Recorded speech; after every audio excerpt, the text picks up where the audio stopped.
the sky was still clear. People went about their daily routines with an astonishing calmness, never imagining that the horizon they knew was about to disappear forever. They ate, drank, built, and planned for the future with the absolute certainty of those who believe that tomorrow is guaranteed by the simple inertia of life. And in the midst of this scene of total normalcy, one man was working on something that, to the eyes of any rational observer of the time, seemed like senseless madness. There were no storm clouds on the horizon, no alarming weather signals, and above all, no logical explanation to justify such a massive display of energy, wood, and resources. But he knew. Noah understood with terrifying clarity that everything man had built was about to end, and this conviction made him an outsider, a silent witness to an imminent collapse in his own land. The story of Noah doesn't begin with the roar of water falling from the heights, nor with the rumbling of the deep breaking open, but much earlier, in the silence of a world that did not suspect its own end. It is a tale born in everyday life, when nothing seemed out of the ordinary and life passed without apparent disruptions for the vast majority. There was no panic in the streets of the ancient cities, nor a sense of collective urgency in the air. However, the fundamental and disturbing difference lay in the faith of a single man who chose to believe in a divine instruction that defied all previous human experience. Perhaps the most unsettling aspect of this biblical chronicle isn't the catastrophic event that swept the face of the earth, but the fact that this entire generation had enough time, direct access to the warning, and the same opportunity to change their destiny, yet they systematically chose to ignore it. Today, we are going to unravel the mysteries and curiosities of this critical period before the great cataclysm. We will understand how that world, which decided to ignore the warning, actually functioned, why the building of the ark was such a long and provocative process for his contemporaries, and what the Bible really says about those final days of antediluvian humanity. Through this deep documentary analysis, we will discover that the judgment was not an impulsive act, but the result of divine patience that waited until the last possible second. By the end of this journey, you will be able to see the story of the flood from a renewed perspective, understanding that beyond the destruction, what truly defines this event is the warning that echoed loudly and that, tragically, almost no one wanted to hear. Before we continue, I ask that you leave a like and subscribe to the channel to support our work.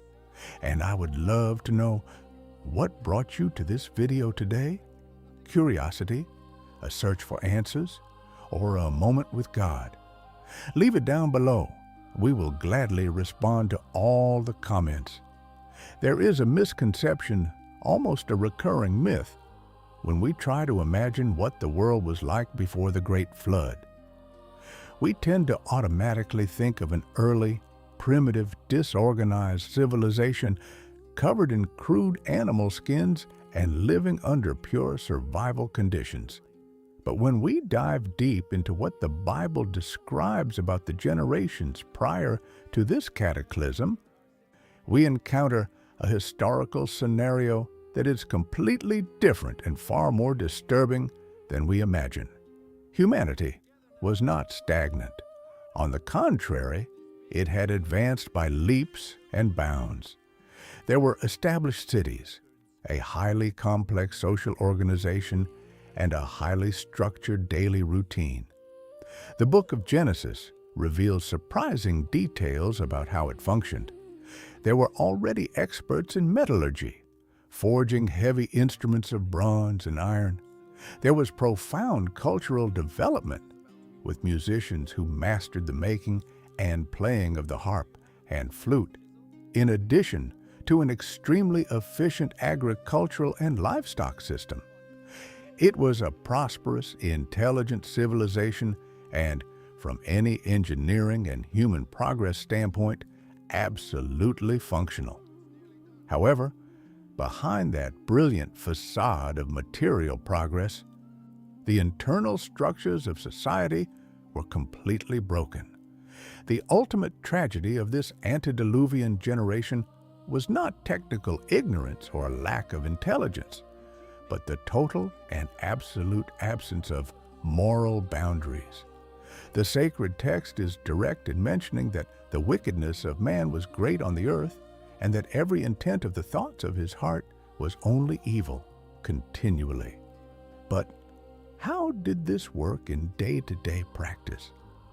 We shouldn't imagine a constant horror movie scenario where no one could leave their house. What was truly terrifying was precisely the normalcy and tranquility with which they coexisted with the darkness. Extreme violence had become the standard currency for resolving disputes. Corruption and deceit no longer shocked anyone in the public squares or the commercial markets. The wrong had become acceptable, then justifiable, and finally legalized by general custom. The greatest danger of that society, the true catalyst of its ruin, wasn't simply that they committed atrocious acts. The fatal detail, the one nobody talks about, was that the vast majority saw absolutely no problem with what they were doing. The sense of justice had been deformed to such a degree that the borderline between good and evil had completely disappeared from the collective conscience. They celebrated lavish weddings, closed lucrative business deals, planned the next great harvest, and educated their children within a system that applauded brute force, disproportionate revenge, and arrogance. It was a world that functioned perfectly on its logistical surface, but was profoundly disconnected from its creator. They had forgotten God's promises. They had erased the need for real faith from their minds, and they replaced the hope of a just society with self-sufficiency based on power.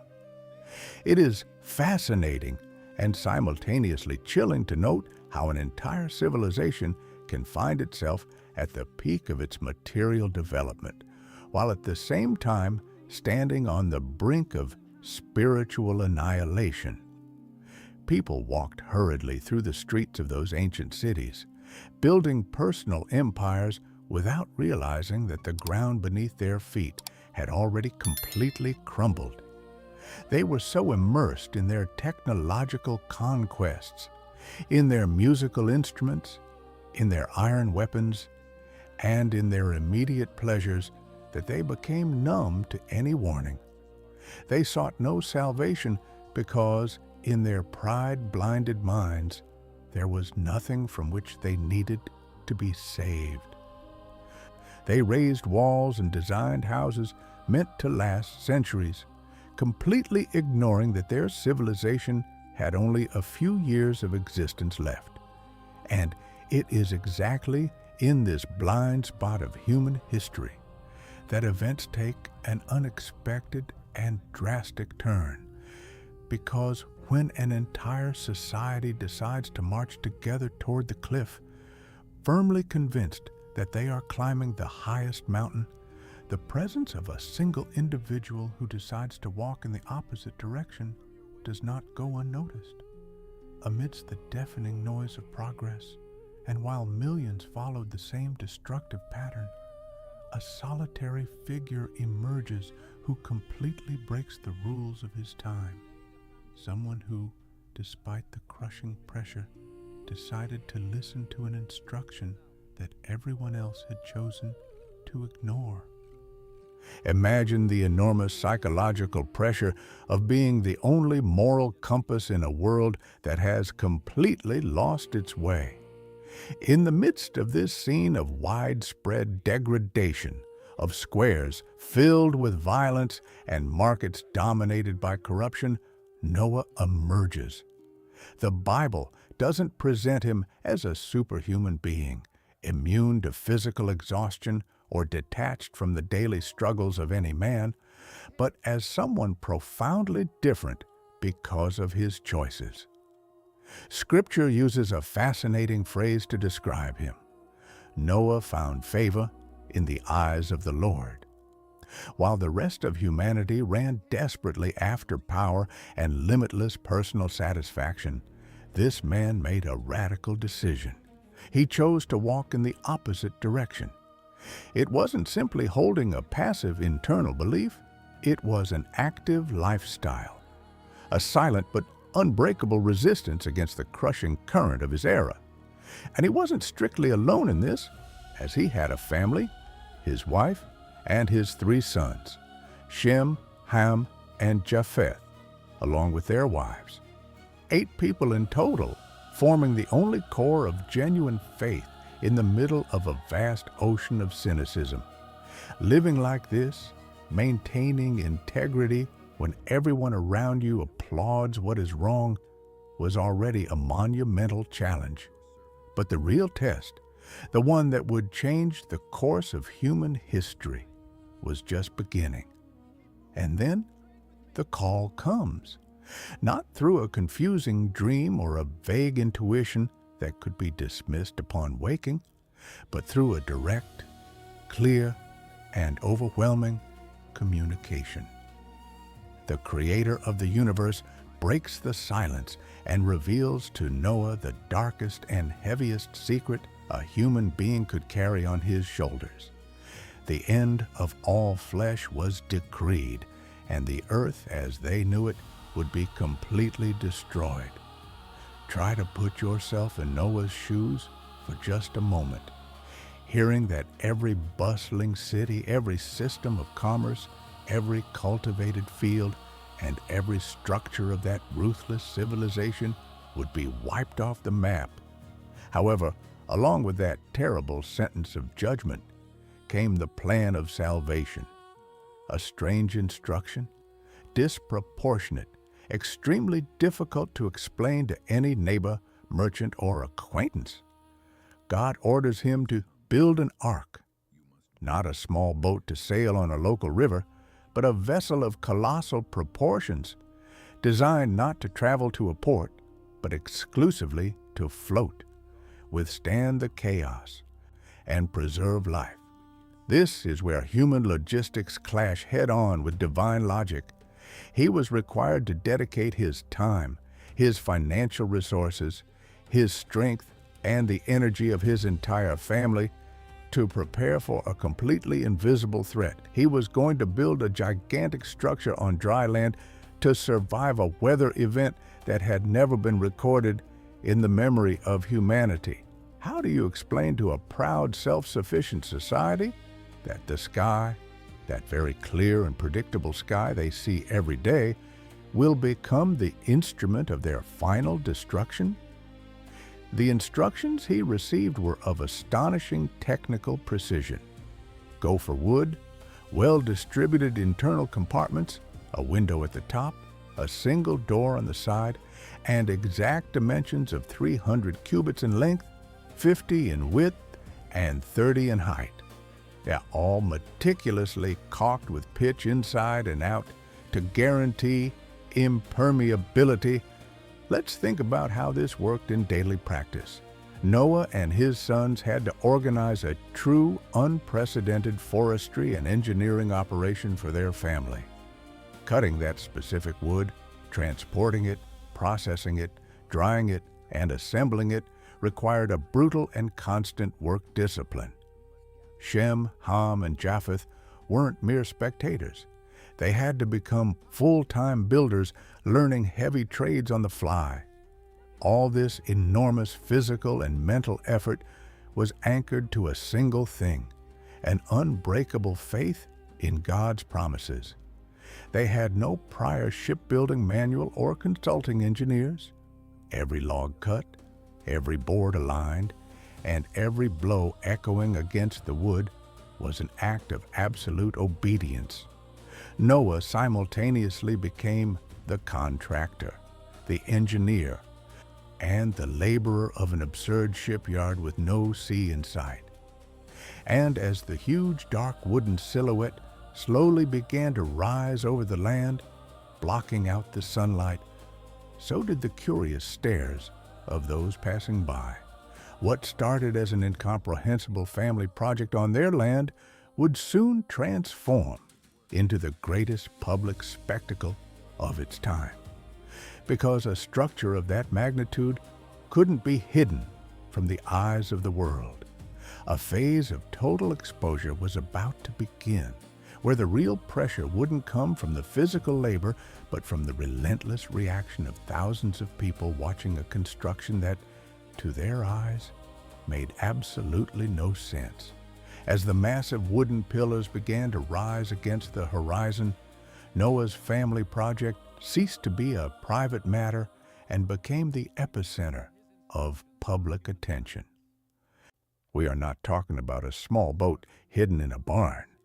The ark was a titanic structure with dimensions comparable to the volume of a modern cargo ship, standing majestically in the middle of dry land, miles from any body of water capable of making it float.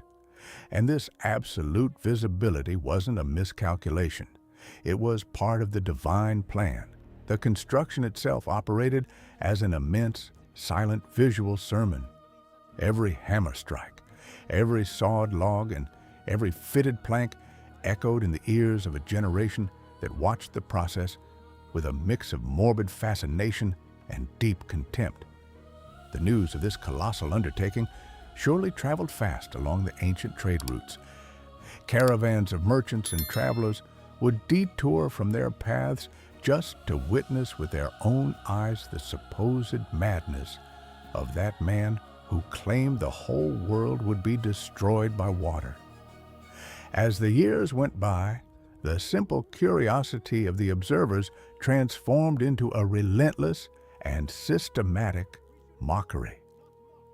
Imagine the scene that repeated itself almost daily. Entire crowds approaching the base of the immense wooden structure, pointing their fingers, bursting into laughter, and asking the questions that human logic and skepticism dictated. Why are you doing this, old man? Why do you need a giant box if there's no sea nearby?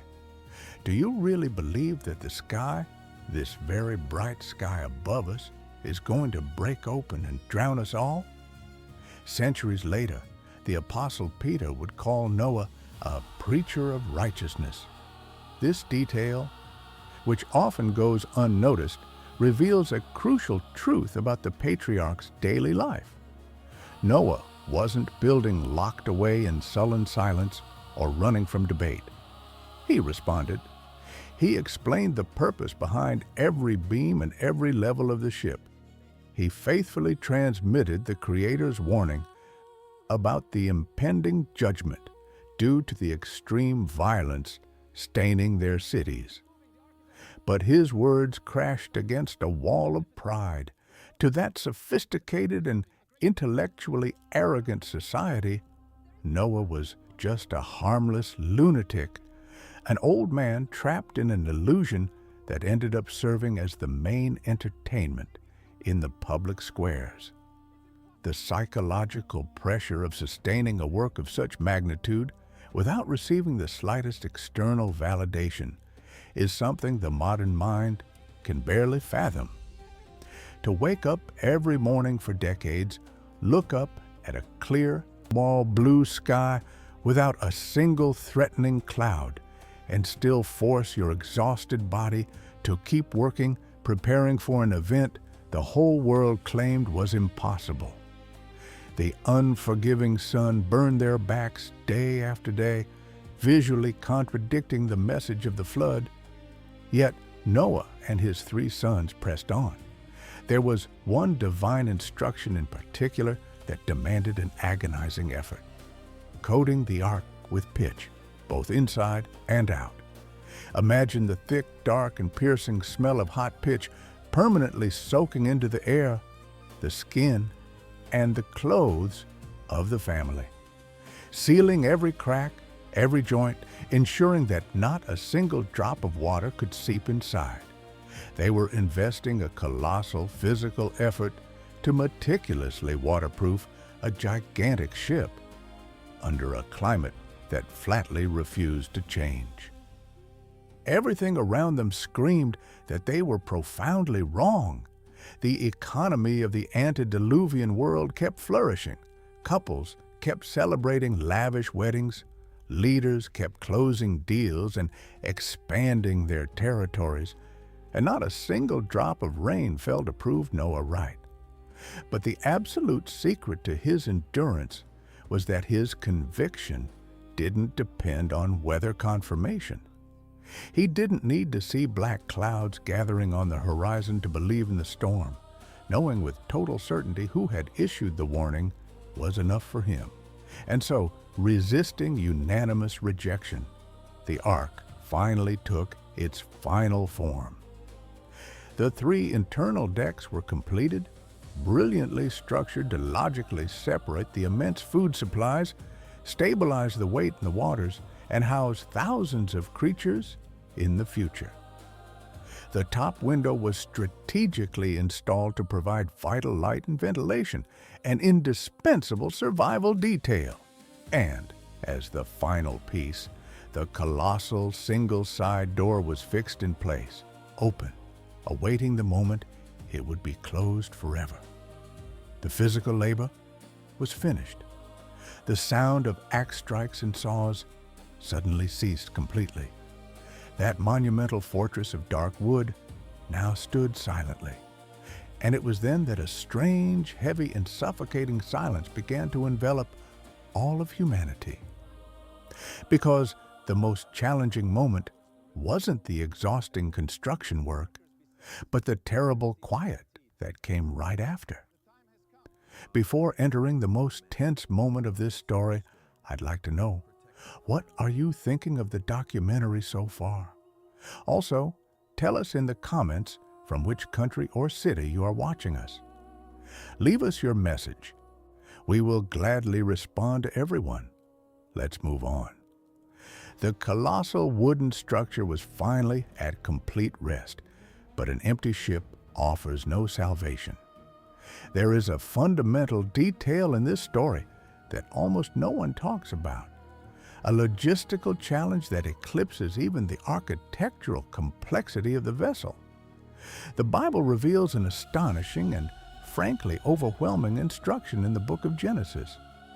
God orders Noah to gather every kind of food that is eaten and store it both for his family and for all the creatures that would enter with him.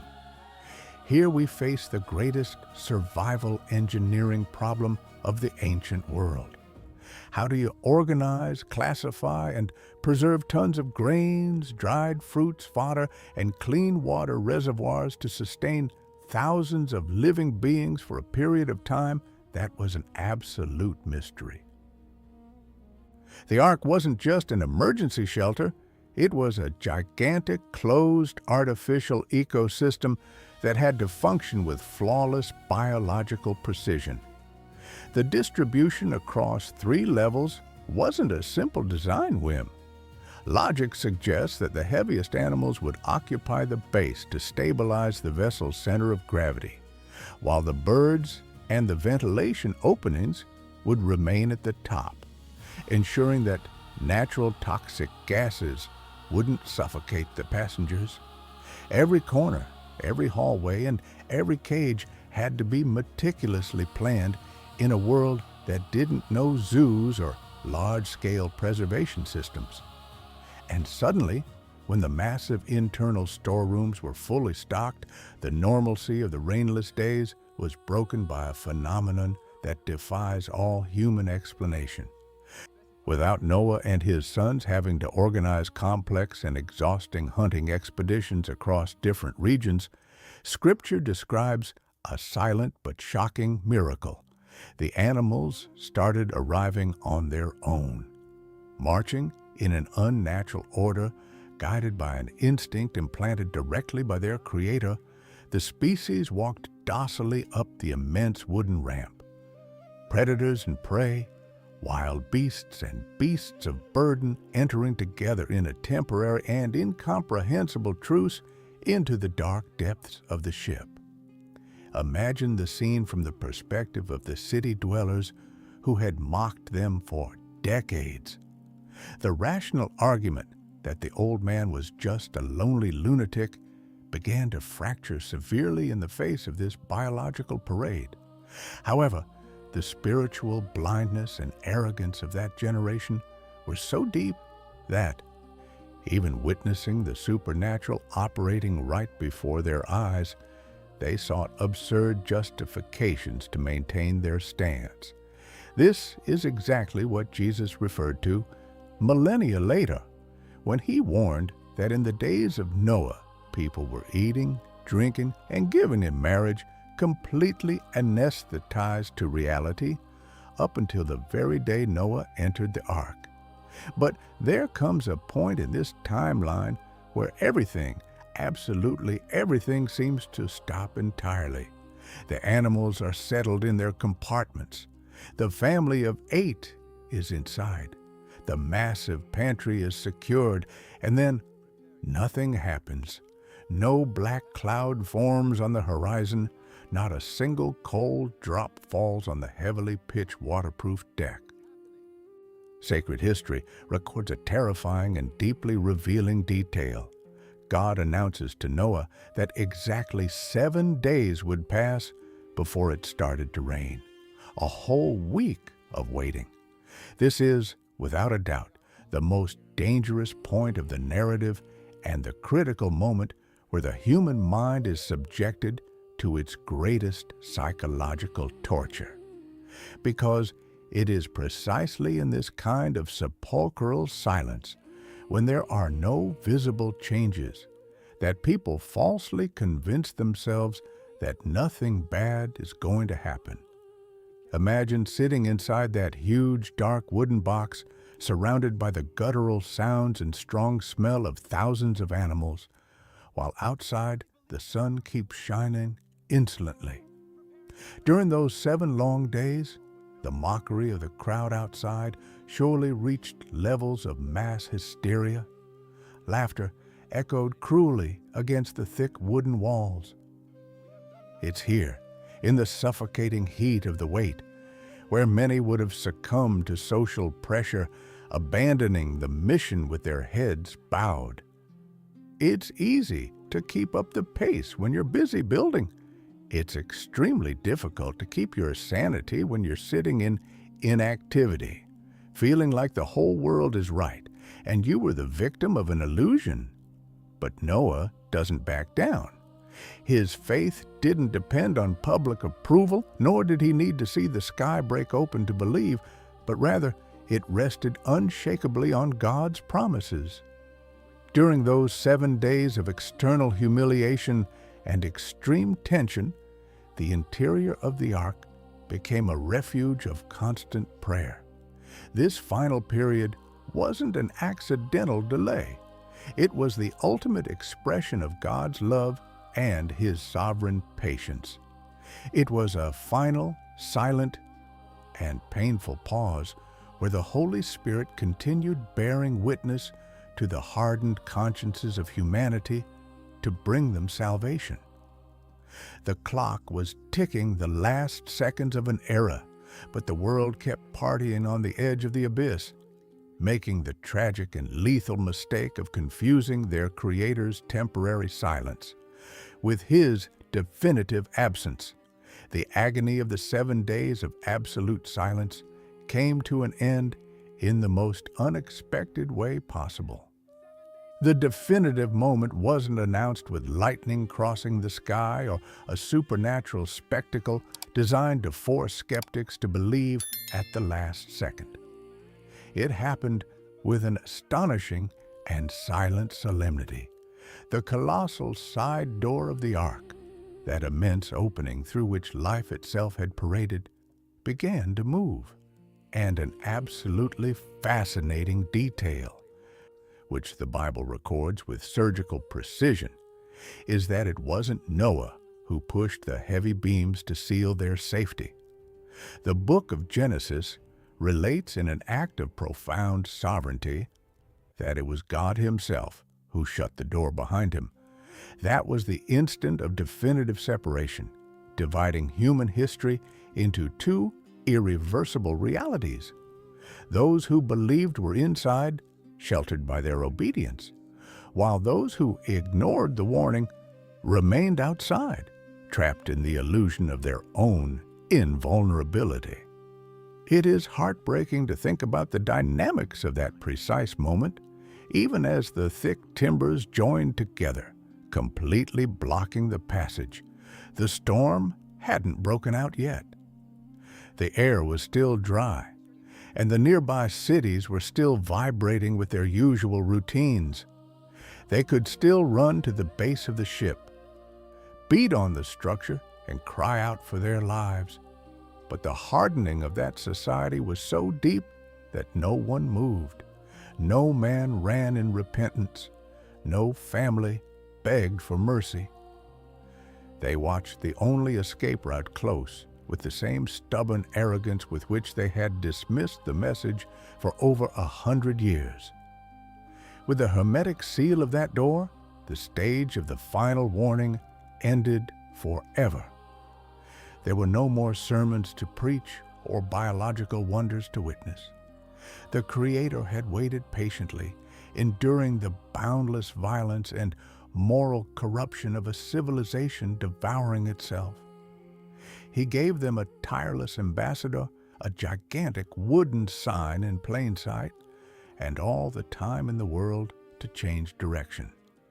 However, they made the tragic mistake of confusing divine patience with absolute impunity, thinking that if judgment was delayed, it would never arrive. That closed door wasn't just a protective barrier, it was the undeniable endpoint of a rejected opportunity. And while Noah's family remained in the dark, listening to the breathing of the animals, the outside world took its last breath of false normalcy. And then it happened. That clear, predictable sky, which had been the mockers' main excuse for decades, suddenly fractured. It didn't start like a light rain, the kind that simply wets the crops and cools the hot air. The Bible describes a catastrophic, simultaneous event that defied any natural explanation. The fountains of the great deep burst open from the depths of the earth, and the immense floodgates of the heavens opened all at once. Water surged with relentless fury from below and crashed down with crushing weight from above. In a matter of minutes, the familiar landscape turned into an inescapable death trap. What previously seemed an utter impossibility suddenly became the most terrifying of realities. Imagine the absolute panic in the streets of those advanced cities. The same people who hours earlier were celebrating weddings, closing lucrative business deals, and mocking the patriarch were now running desperately toward higher ground, dragging belongings that rapidly lost all their value. Those imposing walls and palaces that symbolized human greatness began to yield under the untamable force of the current. Perhaps, amidst the mass hysteria, entire crowds tried to swim toward the gigantic dark vessel. They possibly beat on the thick wood sealed with pitch, screaming empty promises and begging for one more chance. But the divine design did not include a late contingency plan. There was no more time. The world that preferred to ignore the constant warning of a preacher of righteousness now faced the bitter price of its own choices. The water ruthlessly erased every city, drowning the pride of a civilization that believed itself indestructible, while the ark rose silently above the chaos. The story of Noah is not simply an ancient chronicle about a great flood and a massive ship full of animals of every species. It is a profound and disturbing message about time, about the gravity of divine warnings, and about the irreversible weight of our own choices. This account shows us that on many occasions in life, we tend to ignore what is truly fundamental simply because we haven't yet seen the black clouds forming on our own horizon. The most impressive detail of this biblical narrative does not lie in the astronomical magnitude of the judgment, but in the unfathomable patience that preceded it, because that ancient world had plenty of time. There were constant warnings. There was a living witness building physical salvation right before their eyes, and there was a real opportunity for redemption that they systematically despised. Today, this story directly confronts us with our own practical faith. The inevitable question that remains floating as the waters of this documentary recede is very clear. What do we do when there is still time? May this story strengthen your trust in God's promises. Share it with someone who also needs to hear it.